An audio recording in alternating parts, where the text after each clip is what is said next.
আমিন। এবারকার এই জিলহজ মাসের করণীয়। ইবনে আব্বাস রাদিয়াল্লাহু তাআলা আনহু قال রাসূলুল্লাহ সাল্লাল্লাহু আলাইহি ওয়াসাল্লাম, ইবনে আব্বাস রাদিয়াল্লাহু তাআলা আনহুতে বর্ণিত তিনি বলছেন, রাসূল সাল্লাল্লাহু আলাইহি সাল্লাম বলেছেন, মা মিন আইয়ামিন আল আমালুস সালিহ ফিহিন্না আহাব্বু ইলাল্লাহি মিন হাযিহিল আইয়ামিল আসরাতি। যে আল্লাহর দিনসমূহের মধ্যে এমন কোনো দিন নাই যে সে দিনের নেক আমল এত প্রিয় হতে পারে জিলহজ মাসের প্রথম 10 দিনের চাইতে। আল্লাহ রাসূল বলছেন, মামিন আইয়ামিন, এমন আল্লাহর দিনসমূহের মধ্যে এমন কোনো দিন নেই আল আমালুস সালিহু ফিহিন্না আহাব্বু ইলাল্লাহি, যে আল্লাহর কাছে নেক আমল এত প্রিয় হতে পারে সে দিনের মিন হাদিল আইয়ামিল আসরাতি, জিলহজ মাসের প্রথম 10 দিনের নেক আমলের চাইতে।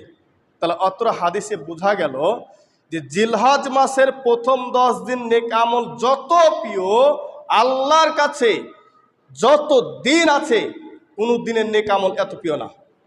রমজান মাস বলেন, রমজানের বাহিরে বলেন, যত দিন রয়েছে সমস্ত দিনের চাইতে এই জিলহজ মাসের প্রথম 10 দিন হচ্ছে নেক আমল আল্লাহর কাছে বেশি প্রিয়। এ কারণে অন্য মাসে যদি আপনি আল্লাহু আকবার বলেন যত নেকি হবে, যত গুরুত্ব রয়েছে, যত সম্মান পাবেন, এই জিলহজ মাসের একবার জিকির করলে তার চেয়ে বেশি নেকি পাবেন, তার চেয়ে বেশি মর্যাদা এই জিলহজ মাসের প্রথম 10 দিন। ক্বালা ইয়া রাসূলুল্লাহ সাল্লাল্লাহু আলাইহি সাল্লাম, সাহাবীরা বললেন, ইয়া রাসূলুল্লাহ ওয়ালাল জিহাদু ফি সাবিলিল্লাহ, আল্লাহর পথে যারা জিহাদ করে সেটা কি তা নয়? সেটা কি উত্তম হবে না জিলহজ মাসের নেক আমলের চাইতে? ক্বালা, আল্লাহর নবী বলছেন, ওয়ালাল জিহাদু ফি সাবিলিল্লাহ, আল্লাহর পথে জিহাদের চাইতে বেশি, জিহাদও না হওয়ার সমান। সুবহানাল্লাহ। তাহলে আল্লাহর পথে জিহাদ করার চাইতে জিলহজ মাসের নেক আমল বেশি প্রিয়। ইল্লা রাজুলুন খরাজা বিনাফসি ওয়া মালিহি, তবে ওই ব্যক্তি ব্যতীত যে তার জান ও মালকে নিয়ে বের হয়ে গেছে আল্লাহর পথে, ফালাম ইয়ারজিবিন যালিকা বিসাইন, অথচ সে ফেরার সময় তার জানমাল কিছু আনতে পারেনি, সে মারা গেছে, অর্থাৎ শহীদ হয়ে গেছে। এই শহীদ ব্যক্তি ব্যতীত যত মানুষ জিহাদ করছে, জিহাদ করে ফিরে এসেছে, তার চাইতে বেশি মূল্য, তার চাইতে বেশি নেকি অর্জন করেছেন যে ব্যক্তি জিলহজ মাসের নেক আমল করেছে। তাহলে এই জিলহজ মাসের নেক আমল কত গুরুত্বপূর্ণ একটা আমল, অথচ আমাদের মাসে চলে গেল। বলেন কি করেছি? জিলহজ মাসের প্রথম চাঁদ দেখা দিলে, যখন চাঁদ দেখা দেবে তখন থেকে একেবারে কুরবানি করা পর্যন্ত আল্লাহ রাসূল বলতেন, আল্লাহু আকবার, আল্লাহু আকবার, লা ইলাহা ইল্লাল্লাহু, আল্লাহু আকবার, আল্লাহু আকবার, ওয়ালিল্লাহিল হামদ। অর্থাৎ যেটা ঈদগাহের ময়দানে আমরা বলি, জানান না আপনারা? সবাই জানে এটা ঈদের দিন যেটা বলি আমরা, এটা জিলহজ মাসে প্রথম থেকে ঈদ করা পর্যন্ত এটা বলবেন জিলহজ মাসে। কেন? এ মাসের 10 দিন অনেক মূল্য, অনেক ফজিলতপূর্ণ একটা দিন। এই দিন আপনার আমার কাছ থেকে চলে গেলে আর ফিরে আসতে পারে, নাও পারে। অতএব এ দিনকে মূল্যায়ন করতে মুসলমানকে। এই 10 দিন এত মূল্য যে রমাদানের চাইতে বেশি মূল্য এই জিলহজ মাসের প্রথম 10 দিন। এ কারণে জিলহজ মাসের প্রথম 10 দিন আপনাকে আমাকে বেশি বেশি জিকির করতে হবে। এমনি জিকির করবো, আল্লাহু আকবার, আল্লাহু আকবার, লা ইলাহা ইল্লাল্লাহ, সুবহানাল্লাহ ওয়া বিহামদিহি, সুবহানাল্লাহিল আযীম, সুবহানাল্লাহিল আযীম ওয়া বিহামদিহি। বিভিন্নভাবে আমরা জিকিরগুলো করবো। আমরা রব্বানা আতিনা ফিদ দুনিয়া হাসানাতাও ওয়া ফিল আখিরাতি হাসানাতাও ওয়া কিনা আযাবান্নার, যত দোয়া আছে, রব্বিক ফিরিলি, রব্বিক ফিরিলি, রব্বিক ফিরিলি, যত দোয়া আছে, যত জিকির আছে, আল্লাহু আকবার, আল্লাহু আকবার, সুবহানাল্লাহি আলহামদুলিল্লাহি ওয়া লা ইলাহা ইল্লাল্লাহু ওয়াল্লাহু আকবার, যত জিকির আছে সমস্ত জিকিরগুলো এই 10 দিন বেশি বেশি পড়ব। তাহলে আমরা অত্র হাদিস দ্বারা প্রমাণিত কি পেলাম? এই জিলহজ মাসের শুরু থেকে শেষ পর্যন্ত নেক আমলের গুরুত্ব বেশি রয়েছে।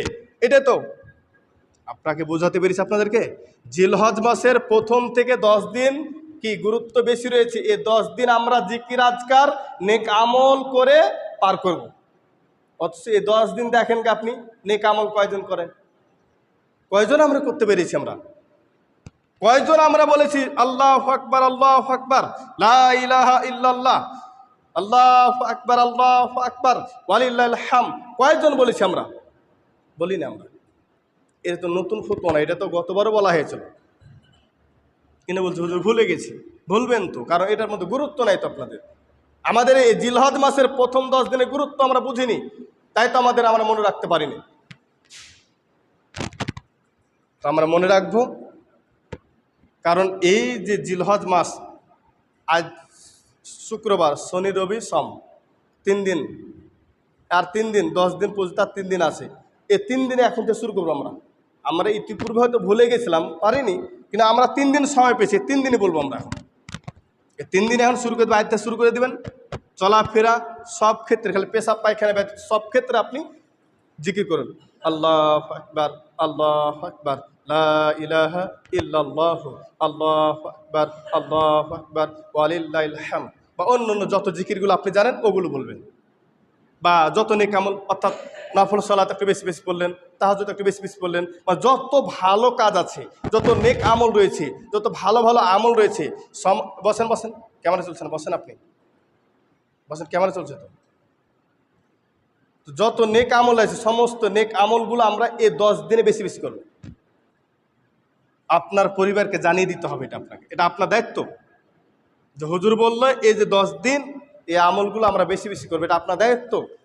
পরিবারকে নেকি অর্জন করার সুযোগ করিয়ে দেয়, এটা বাড়ির মালিকের দায়িত্ব, এটা স্বামীর দায়িত্ব, এটা পিতার দায়িত্ব, এটা আপনাকে বলে দিতে হবে। এখন কি হুজুরকে আপনার বাড়ি বাড়িতে বলবে? এটা আপনাকে বলতে হবে বাড়ি বাড়িতে। আল্লাহ তাআলা আমাদের সকলকে এই 10 দিনের গুরুত্ব এবং আমল করার সহজ করুন এবং তৌফিক দান করুন, আমিন। আরেকটি আমল আছে এই দিনে, আজকের বক্তব্য এখানে শেষ করবো। আরেকটি আমল বলে, আবু কতাদা রাদিয়াল্লাহু তাআলা আনহু قال رسول الله সাল্লাল্লাহু আলাইহি ওয়াসাল্লাম, আবু কতাদা রাদিয়াল্লাহু তাআলা আনহুতে বর্ণিত, তিনি বলছেন, রাসূল সাল্লাল্লাহু আলাইহি সাল্লাম বলেছেন, সিয়ামু ইয়াউমি আরাফা, যে ব্যক্তি আরাফার দিনে সিয়াম পালন করবে, সিয়ামু ইয়াউমি আরাফা, যে ব্যক্তি আরাফার দিনে সিয়াম পালন করে, অর্থাৎ আরাফার ময়দানে যেদিন হাজিরা উঠবে, যেদিন আরাফার ময়দানে হাজিরা উঠবে, সেদিন যারা গায়রে হাজি, মানে যারা হজ করছি না আমরা, সেটা বিভিন্ন দেশে হতে পারে, সেটা ওখানকারও মানুষ হতে পারে, সারা পৃথিবীর মানুষ দেখবে যে আজকেও হাজিরা কিসে, আরাফার ময়দানে উঠেছে, সেদিন যারা হজ করছে না তারা সিয়াম অবস্থা থাকবে, সেটাকে বলে আরাফা সিয়াম। সেটা কি বলা হয়? আরাফার সিয়াম।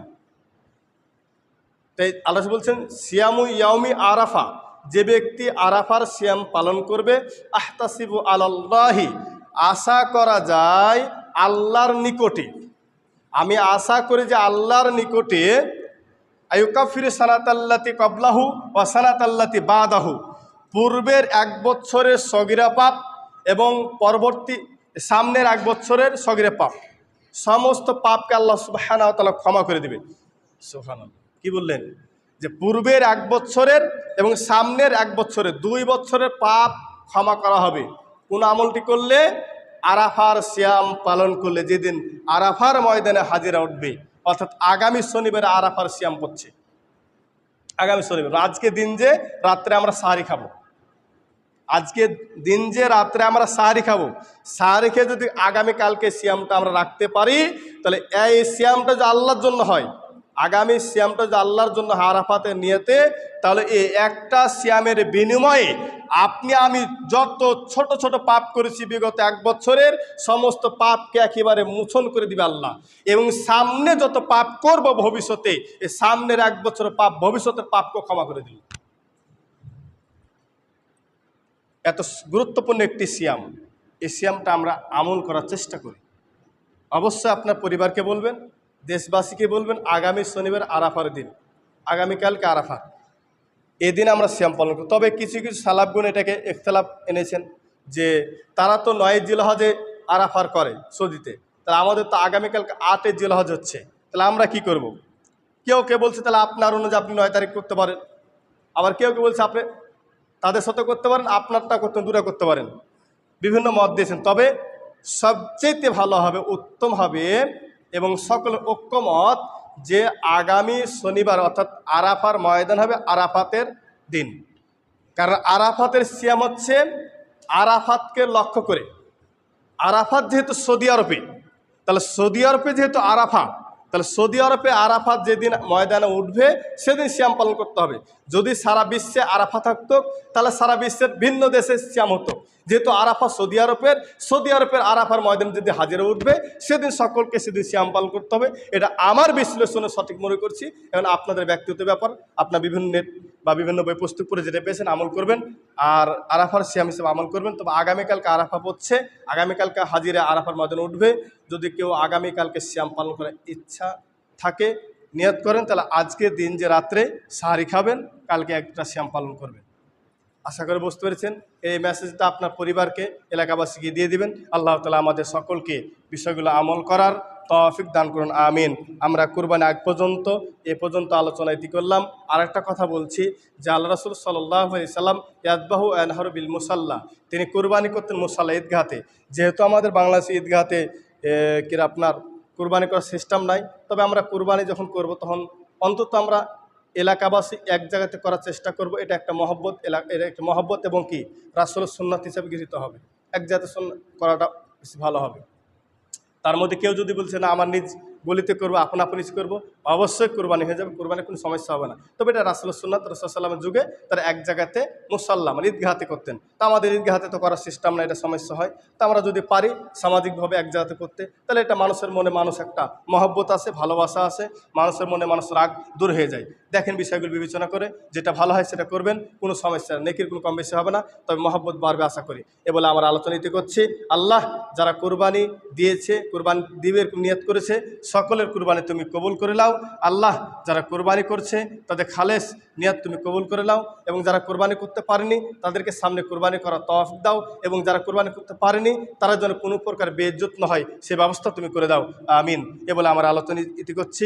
আর একটা কথা বলি, কেউ যদি কোনোদিন ভুলে বলবে না যে তুমি কুরবানি করার সমর্থ আছো, তুমি কুরবানি করলে না, এটা কথা কোনোদিন বলবেন, এটা অপমান হয়।